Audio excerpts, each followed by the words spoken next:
Seorang bocah SD berusia 12 tahun, Aditya Saiful Anam memenuhi undangan Wali Kota Malang, Sutiaji di Balai Kota, Kamis tanggal 16 September tahun 2021. Ipul, demikian sapaan Aditya Saiful, diundang ke Balai Kota Malang setelah kisah harunya menyebar.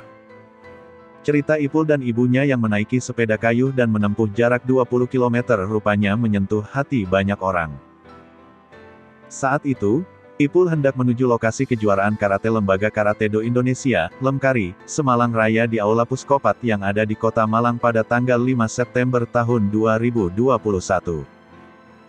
Sang ibu, Sulastri pun rela menemani putranya mengayuh sepeda dari rumah mereka di Desa Jenggolo, Kecamatan Kepanjen, Kabupaten Malang menuju pusat kota.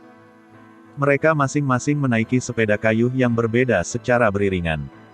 Video Ipul dan ibunya mengayuh sepeda di jalan lantas viral di media sosial.